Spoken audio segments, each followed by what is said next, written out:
నమస్తే. ప్రస్తుతం మనతో పాటు ఉన్నారు ప్రముఖ ఆస్ట్రాలజర్ సుభాష్ శర్మ గారు. గురుగారు నమస్తే అండి. శ్రీమాత్రే నమః. ఈ మధ్య కాలంలో ఎవరి నోటి వెంబడి విన్నా, సోషల్ మీడియాలో చూసినా పునుగు తైలం గురించి వింటున్నామండి.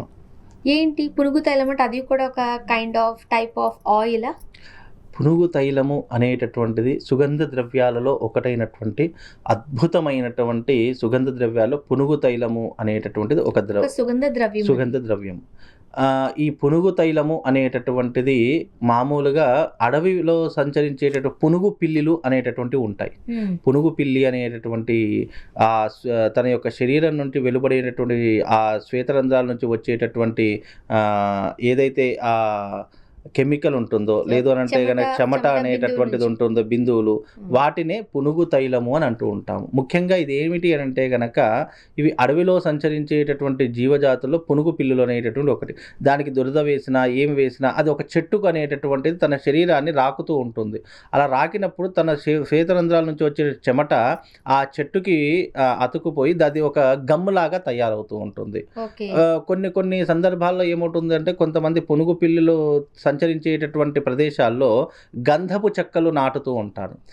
ఆ గంధపు చెక్కలు నాటడం వల్ల అదేమవుతుంది, ఆ సుగంధ ద్రవ్యానికి అది అక్కడికి వచ్చి తన యొక్క శరీరాన్ని ఆ యొక్క గంధపు చెక్కకు రాకితే అదేమవుతుందో తమ శ్వేతరంధ్రాలను చెమట రావడం వల్ల ఆ చెమట దానికి అంటడం ద్వారా అక్కడ ఒక ఆయిల్ లాగా మారడం కానీ, లేదు అని అంటే కనుక ఒక బంకలాగా మారడం కానీ, జిగురులాగా మారడం కానీ ఇలాంటివి ఎక్కువగా జరుగుతూ ఉంటాయి.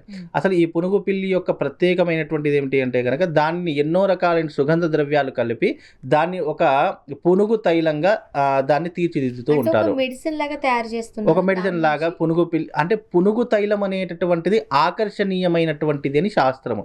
అంటే ఇది విశేషంగా దేనికోసం వాడతారు అని అంటే కనుక ఇప్పుడు మామూలుగా ఆకర్షణ శక్తి గురించి, లేదు అని అంటే గనక ఈ పునుగు తైలం వల్ల వాడడం వల్ల ధనాకర్షణ కానీ, జనాకర్షణ కానీ, లేదు అంటే నెగిటివ్ ఎనర్జీ నుంచి దూరం కావడం కానీ ఇలాంటివి ఎక్కువ శాతంలో ఈ పునుగు తైలానికి ఎక్కువగా ఉంటూ ఉంటాయి. కాబట్టి ఈ పునుగు తైలం అనేది విశేషంగా దేవతా క్రతువులలో కానీ, లేదా ఇప్పటికీ మీకు తెలుసో తెలీదు కానీ తిరుమల తిరుపతి దేవస్థానంలో కూడా స్వామివారి యొక్క అంటే అభిషేకం చేసేటటువంటి సందర్భాల్లో ఈ పునుగు తైలాన్ని స్వామివారి యొక్క దేహానికి మొత్తం రాస్తారు అనేటటువంటిది కూడా తిరుమలలో చాలా ప్రాశస్త్యం పొందినటువంటి విధానాలు.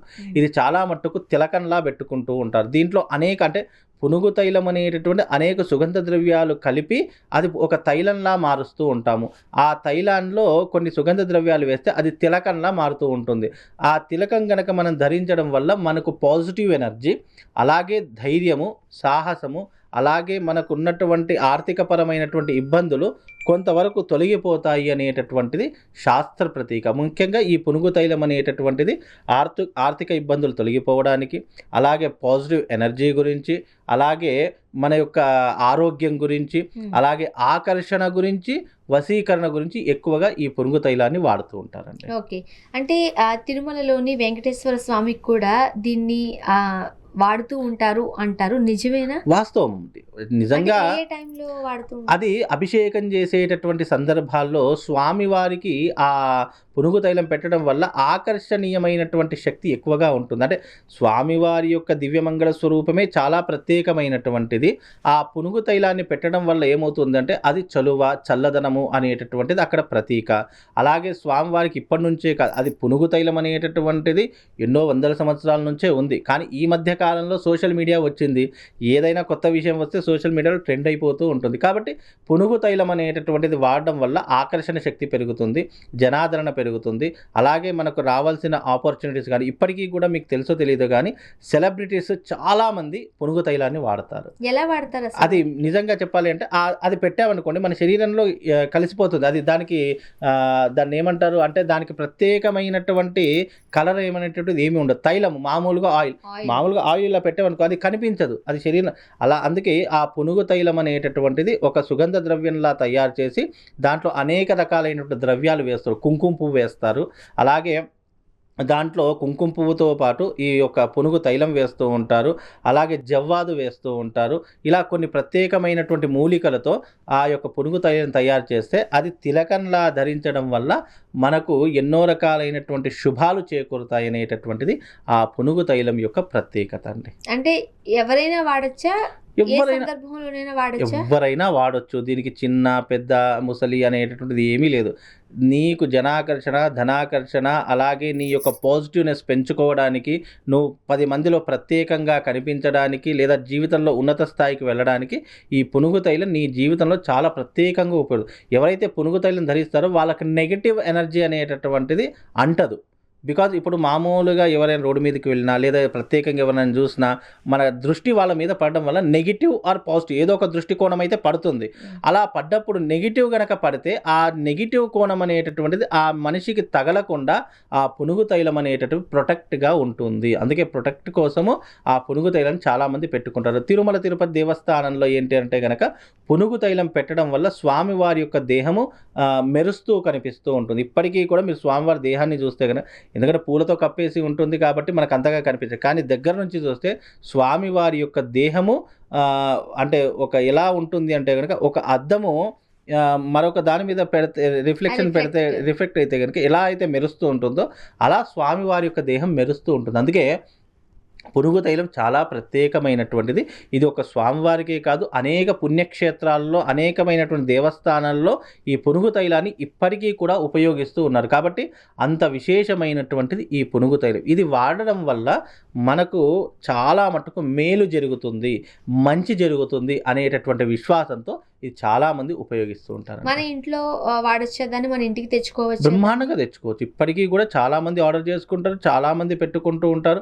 అయితే దీంట్లో ప్రత్యేకత ఏంటి అని అంటే కనుక ఇది తప్పకుండా ఈ పునుగు తైలం అనేటటువంటిది మామూలుగా కాకుండా దీనికి అంటే దానికి తప్పకుండా పఠించవలసినటువంటి మంత్రాలు కొన్ని ఉంటాయి. ఆ మంత్ర విధానంతో ఆ పునుగు తైలాన్ని తయారు చేస్తే, అంటే తిథి, వార, నక్షత్ర, ముహూర్త, యోగ, కరణాలు ఈ 5 కూడా చూసుకొని ఆ పునుగు తైలం ప్రత్యేకంగా తయారు చేయాలి. మామూలుగా తయారు చేస్తే దాంట్లో శక్తి అనేటటువంటిది ఉండదు. నీకు శక్తి కావాలి అంటే తప్పకుండా ఆ పునుగు తైలాన్ని కొన్ని ప్రత్యేకమైనటువంటి తిథులలో, అంటే పౌర్ణమి కావచ్చు, చతుర్దశి కావచ్చు, పంచమి కావచ్చు, లేదు అని అంటే కనుక త్రయోదశి కావచ్చు, ఏకాదశి కావచ్చు, ఇలా ప్రత్యేకమైనటువంటి తిథులు ఉంటాయి. నక్షత్రాల్లో కనుక చూసుకుంటే శ్రవణ నక్షత్రము, అలాగే శతభిష నక్షత్రము, మృగశిర నక్షత్రము, అలాగే చిత్తా నక్షత్రము, స్వాతి నక్షత్రము, ఇలా కొన్ని ప్రత్యేకమైనటువంటి తిథులలో గనక ఈ యొక్క తైలాన్ని తయారు చేస్తే దాని యొక్క పవర్ అనేటటువంటిది అద్భుతంగా తయారవుతూ ఉంటుంది. పౌర్ణమిలో చేసేటటువంటి దానికి ఇంకా చాలా ప్రత్యేకత ఉంటుంది. అలా ఆ మూలికల ద్వారా తయారు చేసేటటువంటి తిలకమే పునుగు తిలకము అని ధరిస్తూ ఉంటారు చాలామంది. ఇప్పుడు పునుగు తైలం అంటే మనం తెచ్చుకుంటాం, మీరు అన్నట్టుగా స్పెషల్గా అది పౌర్ణమి రోజునే తయారైందనో, లేదంటే మీరు చెబుతున్న దాని ప్రకారం తిథులు నక్షత్రాలను అనుసరించి తయారు చేశారని ఎలా తెలుస్తుంది? ఎవరి దగ్గర మనం కొనుక్కుంటే మంచిదంటారు? పునుగు తైలం అనేది సాధారణంగా మేము పూజలలో ప్రత్యేకంగా వాడుతూ ఉంటామండి. అయితే మాకు ఉన్నటువంటి కొన్ని సుగంధ ద్రవ్యాలు అనేటటువంటివి దాంట్లో ఇమిడీకృతం చేస్తాం. పౌర్ణమి మామూలుగా ఆ పౌర్ణమి వచ్చిందనుకోండి, అమ్మవారి పూజ ఎలాగైనా చేస్తూ ఉంటాము. మామూలుగా కొన్ని ప్రత్యేకమైన తిథులు వచ్చాయనుకోండి, ఆ సందర్భాల్లో ఏం చేస్తామంటే కొన్ని మూలికలు తీసుకొస్తుంటాం. ఆ మూలికలతో ఈ పునుగు తైలాన్ని కలిపి మనం దీన్ని ఒక అంటే తిలకంలా ధరించడానికి అనుకూలంగా దాన్ని తయారు చేసేటటువంటి పద్ధతులు ఉన్నాయి. ఎవరికైనా కావాలి అని అనుకుంటే కనుక సంప్రదిస్తే అది ప్రత్యేకంగా తయారు చేసి వాళ్ళకు పంపించడం జరుగుతుందండి. సాధారణంగా కొన్ని తిలకాలు, కొన్ని తైలాలు ఎవరు పడితే వాళ్ళు ఏ సమయం సందర్భం పడితే ఆ టైంలో వాడకూడదు అంటూ ఉంటారు. ఇలాంటి షరతులు ఏమైనా ఉన్నాయా? తప్పకుండా ఉంటాయి. అంటే ఇది పురుషులు ఎప్పుడైనా వాడుకోవచ్చు. పురుషులకు పెద్ద నియమాలు అంటూ ఏమీ ఉండవు. ఆ నియమము అంటే చావు దగ్గరికి, బాలం తైల దగ్గరికి వెళ్ళినప్పుడు ఆ తైలాన్ని వాడకూడదు. First point. ఆడవాళ్ళు అయితే గనక మంత్ వచ్చేటటువంటి సమయంలో అస్సలు వాడకూడదు, నెలసరిలో అస్సలు వాడకూడదు. ఈ 2 నియమాలు. మిగతా ఏ సమయ సందర్భాల్లో కూడా వాడుకోవచ్చు, దాంట్లో ఇబ్బంది ఏం లేదు. దానివల్ల మంచి ప్రయోజనాలే తప్ప దుష్ఫలితాలు అయితే లేవు. 100 మంచి ఫలితాలే ఉన్నాయి. ఇప్పుడు మామూలుగా మనం ఇంట్లో పూజ చేసుకునే సందర్భాలు ఉంటాయి కదా, ఆ పూజ చేసుకునే సందర్భాల్లో కూడా ప్రత్యేకంగా పునుగు తైలాన్ని నైవేద్యంగా కూడా పెడతారు. ఒక అరటాకులో కానీ తమలపాకులో తీసుకొని అలాగే ఆ డబ్బాకు డబ్బా పునుగు తైలాన్ని కూడా ప్రత్యేకంగా నైవేద్యంగా పెడుతూ ఉంటారు. లేదా ఆ పునుగు తైలాన్ని కానీ పునుగు యొక్క తిలకాన్ని కానీ మామూలుగా ఇప్పుడు మనం విగ్రహాలను ఏదైనా శుభ్రపరచుకున్నాం అనుకోండి, దానికి ఏం చేస్తాము, గంధం పెడతాము, కుంకుమ పెడతాము, అన్నీ పెట్టి అలంకరణ చేస్తాము. కానీ కొన్ని ప్రత్యేక అంటే లక్ష్మీ కటాక్షం కోసము ఈ యొక్క పునుగు తైలాన్ని చాలామంది ఇంట్లో విగ్రహాలకు పెడుతూ ఉంటారు. అది కూడా కూడా లక్ష్మీదేవి ఆగమనానికి అది చాలా ప్రత్యేకమైనటువంటిది అనేటటువంటి ఎవరైతే ఇంట్లో లక్ష్మీదేవి పూజ చేస్తారో లేదా ధన కటాక్షం కావాలి అని అనుకుంటారో ఈ పునుగు తైలాన్ని తమ ఇంట్లో విగ్రహాలకు పెట్టినా లేదా మీరు పెట్టుకున్న విశేషమైనటువంటి లక్ష్మీ కటాక్షం కలుగుతుంది. ఎందుకంటే లక్ష్మీదేవికి సుగంధ ద్రవ్యాలతో పూజ చేయడం అన్నా సుగంధ ద్రవ్యాలతో అర్చించాలన్న విశేషమైనటువంటి ఇష్టము. ఆ ఇష్టాన్ని మనము పరిపూర్ణం చేశామనుకోండి ఆ తల్లి మనల్ని కటాక్షిస్తుంది అనేటటువంటిది శాస్త్రవచనం. గురువు గారు పునుగు తైలం గురించి చాలా చక్కగా వివరించారు. దాని ఉపయోగాలు ఏంటి, ఎలా వాడాలో కూడా చెప్పారు. ధన్యవాదాలు. శ్రీమాత.